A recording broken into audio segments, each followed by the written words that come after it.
mu armsad sõbrakesed! Kas teil on juba jõulurõõm südames? Minul on küll täitsa kohale jõudnud. Eriti veel siis, kui ma panin põlema küünla ja tõin omale väikese kuusekese ja krõbistasin piparkooke süüa. Tegelikult olen ma neid juba päris palju ära söönud. Ärge kellelegi öelge.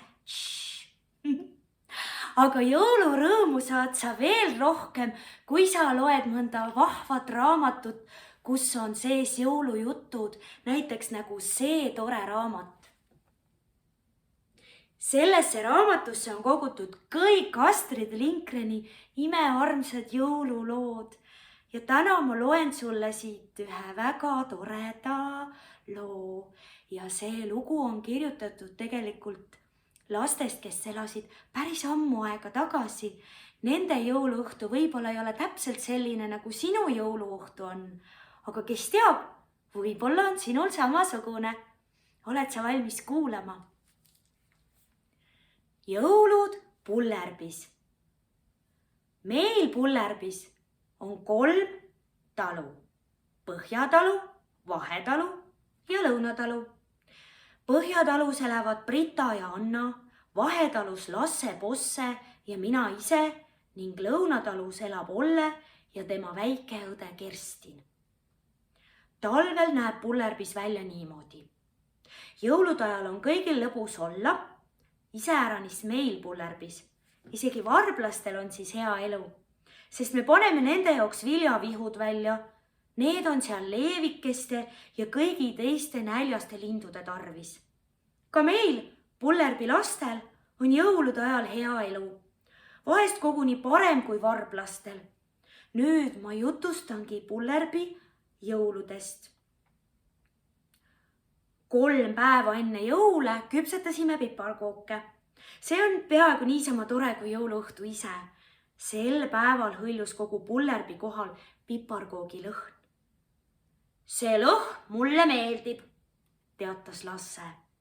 Tema küpsetas 19 piparkoogi põrsast, mina 14 ja Bosse 11. Me tegime veel ka südameid ja tähti. Kõik me Pullerbi lapsed pidime jõulude tulekul abiks olema. Terve päeva me vedasime vana puuveo kelguga küttepuid. Kõiki neid puid me nagunii ei jõua ära põletada, ütles Olle keset seda tööd. Nüüd aitab. Ta ütles nii sellepärast, et oli laisk, ega viitsinud kauem tööd teha. Aga siis ütles Olle ema. Me ei taha keset jõulusaginat laisk Ollest kuuldagi. Kõik peavad käed külge lööma.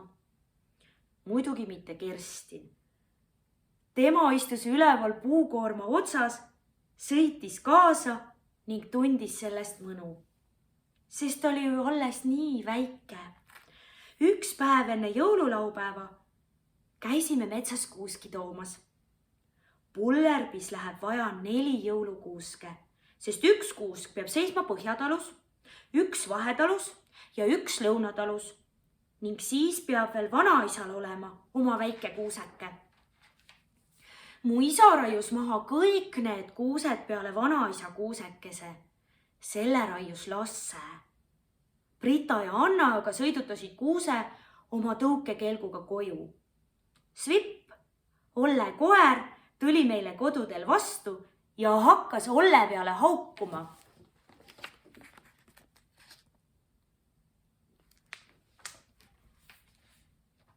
Ta teeb seda ainult sellepärast, et teda metsa kaasa ei võetud, ütles Olle. Jõulureede õhtul me käisime ringi mööda kõiki Pullerbi talusid ja laulsime akende all jõululaule nagu tere õhtust perenaine, tere õhtust peremees, rõõmsad jõulud, oodaku teid ees. Me olime teinud lumelaternaid, mis pimedas helendasid. Kõik on nii ilus ja nii jõululik, et mul hakkab sellest kõht valutama, ütles Anna. Vanaisa on tegelikult ainult Britale ja Annale vanaisa, aga me kõik peame teda ka oma vanaisaks. No kui lapsi nii paljukest ongi nagu meil Pullerbis, siis jätkub minust kõigi tarvis, räägib vanaisa. Me käisime tema juures kuus kehtimas ning Anna jutustas talle, kui ilus see välja tuli, sest vanaisa on peaaegu pime. Aga ma näen oma peas, mismoodi kuusk välja näeb, sõnas ta. Ja pealegi tunnen ma ta lõhna. Loodan, et tunned lõhnast ka punaseid õunu, tähendas Anna. Kui ma sel õhtul magama heitsin, olin väga mures, sest minu arvates ei saanud ema kuidagi kõigega valmis jõuda. Mõtlesin, et ega nendest jõuludest ikka suuremat asja ei tule. Aga mida ma jõululaupäeval ärgates nägin? Oi, all suures toas seisis täies ehtes jõulukuusk. Kaminas põles tuli ja kõik oli imetore. Jõululaupäev on vist kõige pikem päev terves aastas, vähemalt tema hommikupoolik küll. Need tunnid, kus sa käid ringi ja ootad jõulukinke, on niisugused, et neist läheb lausa pea halliks, ütles Lasse. Päev otsa sadas lund.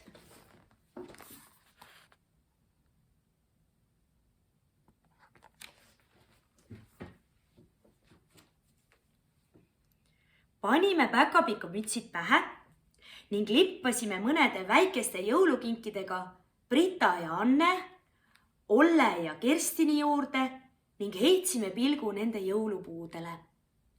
Igal pool valitses jõulupuhtus.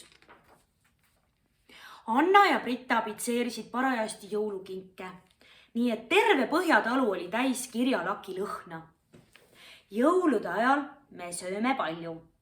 Me istume suure köögilaua ümber ning muudkui sööme ja sööme, sinki ja vorsti, sülti ja hapukala, putru ja veel palju muud. Igaüks peab pudru kõrvale salmi ütlema, lausus isa. Jõulude ajal peab seda tingimata tegema.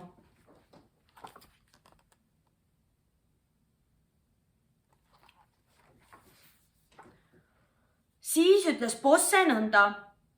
Nõnda ma enam ei jaksa süüa, nüüd tooge mu jõulukingid siia. See on kõige kehvem salm, mis ma eales kuulnud, leidis Lasse. Hiljem me istusime suures toas ja isa luges meile ette Jeesus lapsukesest sõimes ning pärast me laulsime O sa õnnistav, o sa rõõmustav, kuid siis hüüdis Lasse. Oi, jõuluvana tuleb! Me tormasime akna juurde ning vaatasime välja ja seal väljas pimedas tuligi jõuluvana kelk kinke täis. Käes oli tal latern, millega ta teed valgustas.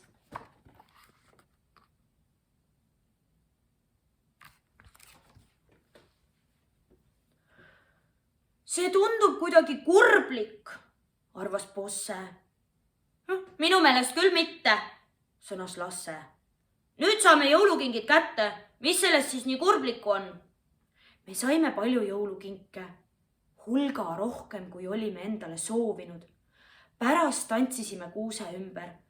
Kogu Pullerbi rahvas tuli meie juurde kokku ja tantsis ümber meie kuuse. Ka vanaisa, kuigi tema ei tantsinud. Ta istus tooli peal ja ütles oh-oh-hoo, ja, aga me teised tantsisime ja laulsime seda enam. Nüüd jõulud jälle käes, siis krõksutasime pähkleid ning sõime apelsine ja martsipani.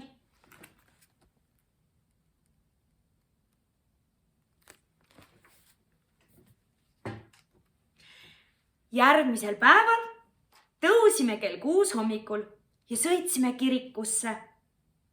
Arvake ära, mis mulle meeldib, ütles Lasse. Mulle meeldib saaniga sõita, kui on kaasas tõrvik, mis paistab kaugele. Arvake ära, mis mulle meeldib, ütles Bosse. Mulle meeldib aisakella helin ja veel meeldib mulle hobuse lõhn. Arvake ära, mis mulle meeldib, lisasin. Mulle meeldivad jõulud. No jah, seda muidugi, tähendas Lasse. Need meeldivad ju kõigile inimestele. Kirikust koju jõudnud võtsime kõik me Pullerbi lapsed oma kingituseks saadud suusad ja kelgud välja ning läksime terveks päevaks nendega sõitma. Olle oli saanud endale uisud, nii et tema oli päris omaette all Põhjatalu järve peal.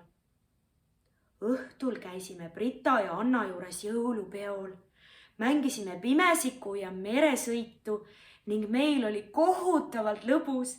Kerstin ronis laua peale ja istus seal. Ta kartis natuke pimesikku, aga kui tuli aeg torti süüa, siis ta enam ei kartnud. Küll on ikka jõulude ajal lõbus. Ma tahaksin, et jõulud korduksid natuke sagedamini.